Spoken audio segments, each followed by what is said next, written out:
Rasul Shallallahu Alaihi Wasallam bersumpah dengan keras, diucapkan sampai 3 kali agar kita tidak menyakiti tetangga. Begitu istimewakah seorang tetangga?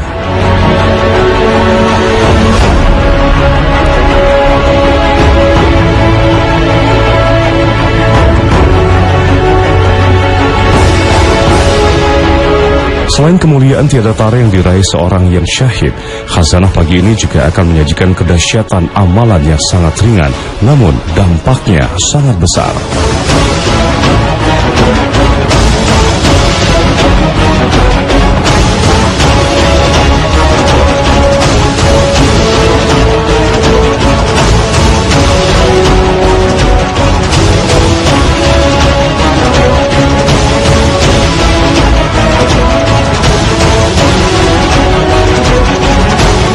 Assalamualaikum warahmatullahi wabarakatuh. Selamat pagi pemirsa Trans 7. Khazanah Ensiklopedia Islam Dunia pagi ini kembali hadir ke hadapan Anda untuk berbagi pengetahuan dan saling menasihati dalam kebaikan. Setelah kiamat terjadi, alam semesta hancur dan seluruh makhluk Allah binasa. Tak ada satupun makhluk yang hidup, yang tinggal hanya Allah Subhanahu wa Ta'ala yang Maha Hidup.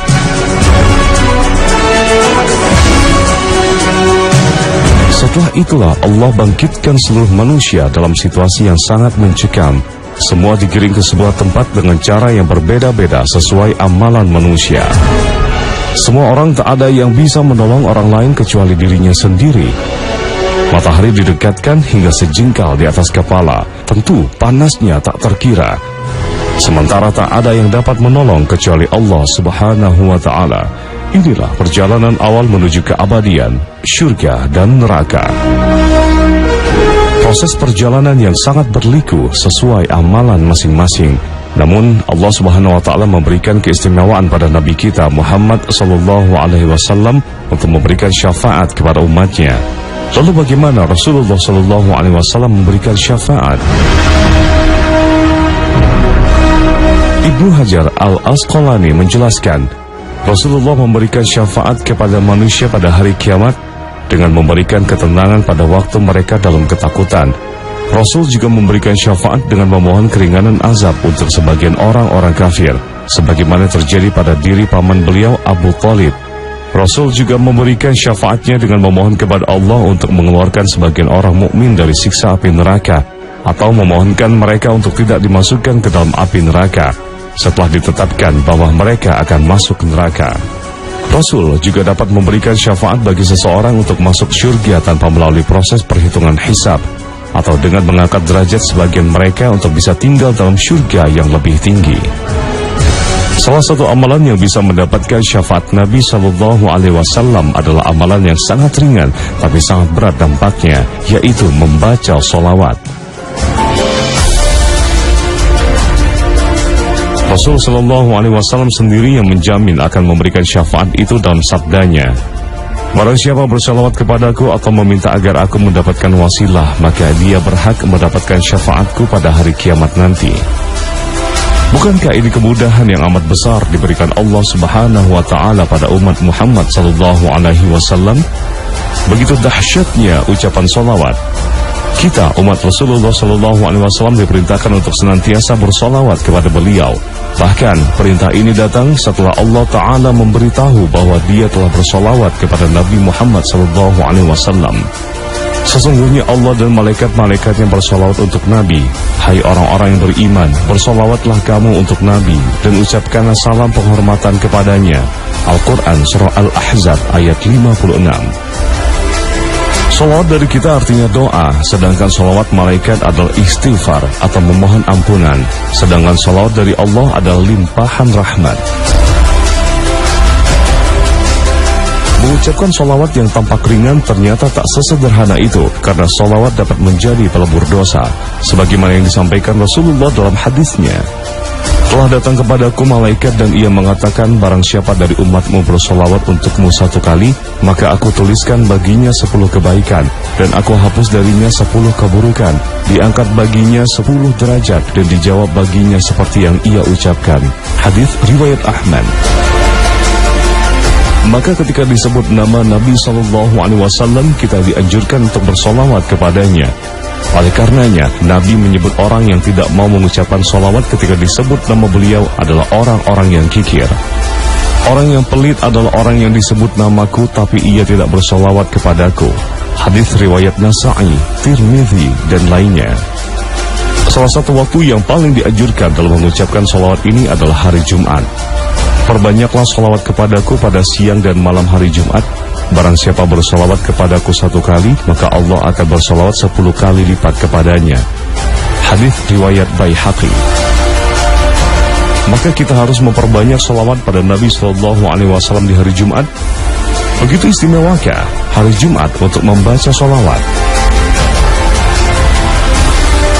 Rasulullah SAW bersabda, sesungguhnya di antara hari-harimu yang paling utama adalah hari Jumat. Pada hari itu Adam diciptakan, pada hari itu beliau wafat, pada hari itu juga ditiup sangkakala, dan pada hari itu juga mereka pingsan. Maka perbanyaklah solawat kepadaku, karena solawat kalian akan disampaikan kepadaku. Para sahabat bertanya, wahai Rasulullah, bagaimana mungkin solawat kami bisa disampaikan kepadamu, sementara Anda telah tiada atau meninggal, atau telah hancur menjadi tulang? Beliau bersabda, sesungguhnya Allah Azza wa Jalla mengharamkan bumi untuk memakan jasad para nabi. Hadis riwayat Abu Dawud. Setiap kali kita mengucap salawat dan salam kepada Rasul kita Muhammad SAW, beliau akan mendengar salawat itu dan bahkan beliau akan menjawab langsung. Fakta ini disampaikan sendiri oleh Rasul SAW dalam sabdanya, tidak ada seorang pun yang memberikan salam kepadaku kecuali Allah akan mengembalikan rohku kepadaku sehingga aku akan membalas salamnya. Hadis riwayat Abu Daud, Ahmad. Subhanallah. Lalu seperti apa bacaan salawat pada Nabi SAW yang dibenarkan dalam syariat agama? Para ulama mengatakan salawat kepada Nabi SAW diperbolehkan dengan kalimat apapun yang maknanya dan maksudnya adalah salawat dan doa untuk Nabi SAW. Bisa dengan bacaan singkat seperti Allahumma salli ala Muhammad atau sallallahu alaihi wasallam. Bersolawatlah dengan lafaz lain selama tidak mengandung hal-hal yang dilarang pun dibolehkan. Imam Syafi'i dalam kitabnya Ar-Risalah menggunakan solawat dengan diawali kalimat berikut, Fasallallahu ala nabiyyina kullama zakaruhu zakiruna wa ghafala an zikri ghafilun, yang artinya, dan solawat tercurah kepada Nabi kita di setiap orang-orang yang menyebut namanya atau orang-orang yang lupa menyebutnya. Tentu saja yang lebih baik dan lebih afdal adalah bacaan salawat yang diajarkan oleh Nabi SAW, yaitu dengan mengucapkan Allahumma salli ala Muhammad wa ala ali Muhammad kama sallaita ala Ibrahim wa ala ali Ibrahim innaka Hamidum Majid. Allahumma barik ala Muhammad wa ala ali Muhammad kama barakta ala Ibrahim wa ala ali Ibrahim innaka Hamidum Majid. Salawat ini disebut juga salawat Ibrahim, yang juga dibaca di setiap salat pada duduk tahiyat akhir. Disebut salawat Ibrahim karena di dalamnya juga ada salawat kepada Nabi Ibrahim.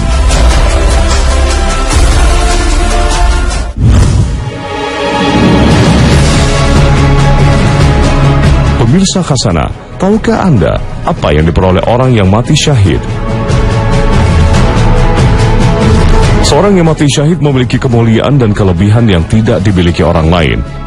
Anugerah dan kemuliaan yang didapat orang mati syahid bahkan diilustrasikan Nabi SAW. Orang yang mati syahid selalu berangan ingin kembali hidup, lalu kembali mati dan hidup lagi, lalu mati, syahid lagi. Rasul bahkan menyebutnya 10 kali. Ini membuktikan betapa nikmatnya apa yang telah didapat oleh orang yang mati syahid. Tidak ada yang kurang dari apa yang didapat seorang yang mati syahid. Proses kematiannya begitu ringan, bahkan paling ringan dari seluruh kematian-kematian yang ada. Jika orang yang mati biasa akan mengalami rasa sakit yang luar biasa saat dicabut nyawanya oleh malaikat maut, maka orang yang mati syahid tidak merasakan sakit itu. Rasul bahkan mengabarkan saat nyawa berpisah dengan raganya, ia hanya merasakan seperti dicubit saja. Rasulullah SAW bersabda, Orang yang mati syahid tidak merasakan sakitnya kematian kecuali seperti seorang dari kalian yang mendapat satu sengatan. Hadits riwayat Tirmidzi. Dosa-dosanya diampuni oleh Allah Subhanahu wa Ta'ala kecuali hutang. Allah bahkan mengabarkan mereka itu sebenarnya tidak mati. Mereka tetap hidup dan tetap menerima karunia dan rezeki dari Allah Subhanahu wa Ta'ala. Tidakkah ini kenikmatan yang tiada tara dari Allah Subhanahu wa Ta'ala? Setelah ruhnya berpisah dengan raganya, ruh orang yang mati syahid pun berbau semerbak wangi dan dibawa malaikat ke langit, disambut oleh Allah Subhanahu wa Ta'ala dan diletakkan di tembolak-tembolak burung hijau yang digantungi di arsy Allah. Ia bebas berkeliaran di surga sesuka hatinya.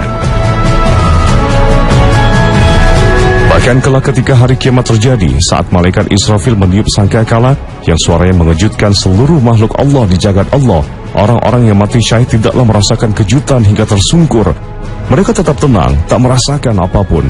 Sungguh karunia Allah Subhanahu wa Ta'ala yang luar biasa. Masih banyak lagi kemuliaan-kemuliaan yang sangat menggiurkan yang didapat oleh orang-orang yang mati syahid. Orang yang tulus tanpa tendensi mati di jalan Allah. Semua itu akan diperoleh orang yang mati berjihad di jalan Allah Subhanahu wa Ta'ala. Mereka yang mati syahid karena gugur dalam perang fi sabilillah, bahkan perlakuannya di dunia pun juga berbeda.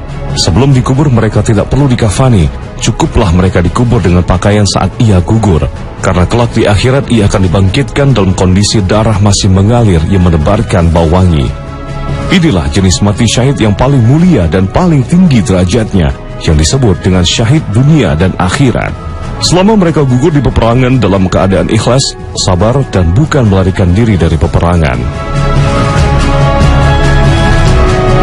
Kematian semacam ini tak mudah kita lihat di tanah air. Bahkan memang tidak ada perang di negeri kita.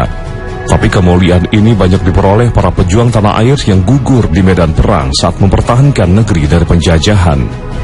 Namun begitu, Rasul pernah menjanjikan kita dengan mati syahid yang bisa kita peroleh, khususnya para muslim yang hidup di negeri aman. Artinya, kita bisa meraih pahala syahid di akhirat. Rasul SAW bersabda, ada 5 golongan yang mati syahid, yaitu yang meninggal terserang wabah penyakit ta'un, karena sakit perut, karena tenggelam, karena ditimpa reruntuhan, dan karena berjihad di jalan Allah. Hadis riwayat Bukhari Muslim. Dalam hadis lain, riwayat Abu Daud, Nasa'i, dan Ibnu Majah, ada tambahan orang yang meninggal karena radang dada, meninggal karena terbakar, dan wanita yang meninggal karena hamil atau setelah melahirkan. Dalam hadis lain yang diriwayatkan oleh Imam Ahmad dan lainnya juga dijelaskan bahwa termasuk dalam mati syahid adalah orang yang meninggal karena membela harta bendanya yang akan diambil secara tidak sah, atau karena membela anggota keluarganya yang akan dianiaya. Meski yang disebut dalam hadis tersebut hanya sekitar 7 golongan, para ulama memasukkan kematian lain yang masih bisa digolongkan dalam kelompok mati syahid. Seperti orang yang mati karena kecelakaan, disamakan dengan orang yang meninggal karena tertimpa reruntuhan. Kemudian, orang yang meninggal karena terkena kanker di perut atau di dada juga dimasukkan dalam golongan yang meninggal karena sakit perut dan radang dada, ataupun meninggal karena penyakit lainnya yang menyerang perut dan dada. Selain itu, di dalam hadis yang diriwayatkan oleh Tirmidzi juga disebutkan bahwa orang yang sedang menuntut ilmu berada di jalan Allah. Konsekuensinya adalah jika ia meninggal dalam kondisi tersebut, berarti meninggal di jalan Allah. Sedangkan para pelajar, mahasiswa, dan orang-orang yang sedang belajar jika meninggal dalam kondisi tersebut juga bisa disebut mati syahid. Bahkan dalam hadis riwayat Ibnu Majah disebutkan orang yang meninggal dalam keterasingan, jauh dari kampung halaman dan sanak saudara juga dikategorikan sebagai syahid. Insya Allah, jika semua itu dijalani dengan penuh kesabaran dan mengharapkan pahala dari Allah Subhanahu wa Ta'ala dan bukan dalam keadaan melakukan maksiat, maka ini insya Allah menjadi pertanda mati syahid, atau yang disebut dengan mati syahid akhirat. Artinya, ia mendapatkan pahala seperti orang-orang yang mati syahid karena perang. Akan tetapi, jasadnya di dunia diperlakukan seperti mayat biasa, disolatkan dan dikafani.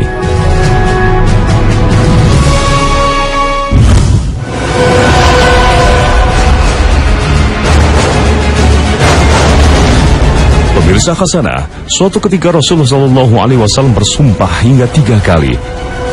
Demi Allah tidak beriman, demi Allah tidak beriman, demi Allah tidak beriman. para sahabat bertanya, "Siapa wahai Rasulullah?" Rasulullah menjawab, "Orang yang tetangganya tidak tentram dari gangguannya."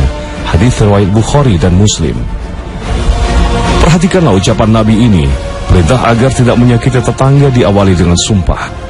Bahkan diucapkan sampai 3 kali. Artinya, menjaga perasaan tetangga merupakan masalah yang luar biasa dan amat sangat penting. Nabi bahkan mengaitkannya dalam sumpahnya dengan iman. Masalah tetangga ini bukan main-main. Orang yang menyakiti tetangga itu bukan orang yang beriman. Rasulullah SAW sendiri, bahkan karena seringnya malaikat Jibril berpesan agar berbuat baik pada tetangga, sampai beliau mengira tetangga akan menjadi orang yang layak mendapat warisan. Siapakah tetangga yang dimaksud Rasulullah SAW ini? Rasulullah SAW memang tidak memberikan secara khusus siapa saja yang termasuk tetangga. Beberapa ulama mencoba memberi batasan tetangga, yaitu siapa saja yang rumahnya berada dalam radius 40 rumah dari rumah kita, baik depan, belakang, atau ke samping. Ada juga yang mengartikan bahwa yang termasuk tetangga yaitu orang yang masih bisa mendengar panggilan kita dari rumahnya. Dalam konteks masa kini, khususnya di Indonesia, tempat tinggal biasanya ditempatkan dalam suatu kelompok tertentu, dan kelompok terkecil ini disebut rukun tetangga atau RT, yang biasanya terdiri dari 30-50 kepala keluarga. Apapun batasannya, tetangga adalah yang rumahnya berada di sekitar kita, dan bisa jadi berbeda RT atau beda komplek perumahan dengan kita. Semakin dekat pintu rumahnya dengan kita, semakin besar haknya terhadap kita. Oleh karena itu, Islam sangat memperhatikan hubungan ini, sehingga Allah betul-betul berpesan dalam surat An-Nisa mengenai tetangga. Dan sembahlah Allah serta jangan menyekutukan sesuatu dengannya. Juga berbuat baiklah kepada kedua orang tua, kerabat, anak-anak yatim, orang-orang miskin, tetangga yang dekat, tetangga yang jauh, teman seperjalanan, sepekerjaan, sesekolah, dan lain-lain. Orang yang dalam perjalanan dan lalu kehabisan bekal, hamba sahaya yang menjadi milik tangan kananmu. Al-Quran Surat An-Nisa ayat 36. Dalam ayat ini, Allah Ta'ala menggabungkan antara menyembah Allah, berbuat baik kepada orang tua, kerabat, anak yatim, dan tetangga. Hal ini menjadi bukti akan pentingnya posisi tetangga dalam agama. Oleh karenanya, tetangga merupakan orang terdepan yang harus mendapatkan kebaikan dari kita dengan menjaga lisan dan perbuatan, tidak mencaci maki, menghina, atau merendahkan martabatnya, juga menjaga prasangka baik. Maka kita adalah pihak yang paling bertanggung jawab jika terjadi sesuatu kepada tetangga.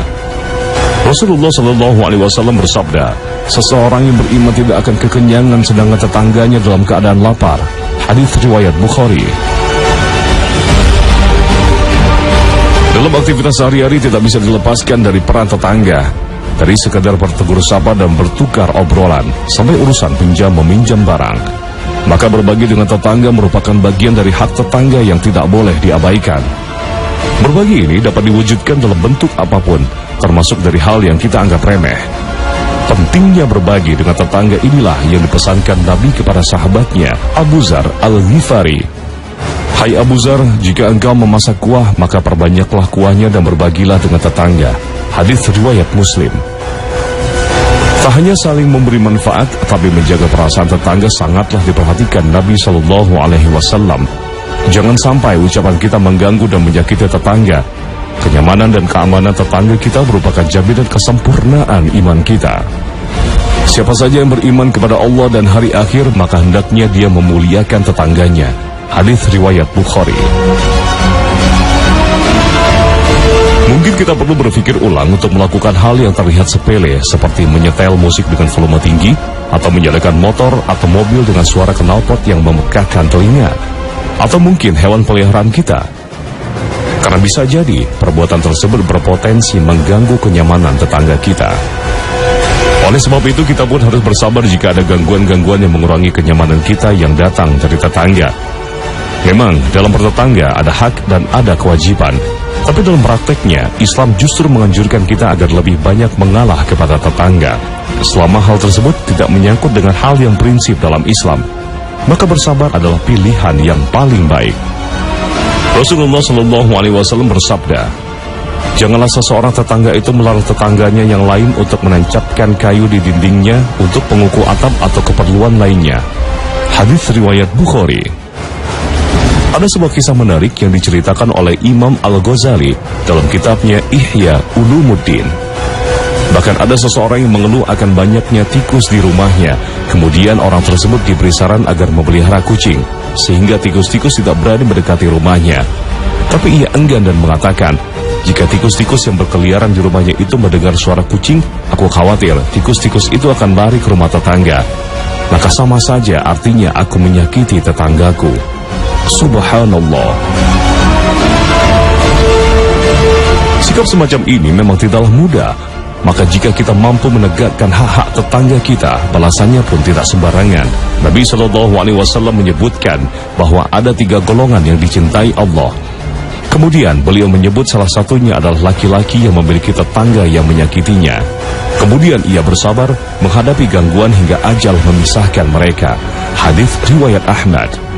Jika Allah sudah mencintai hambanya, maka apalagi yang diharapkan seseorang dari Tuhannya?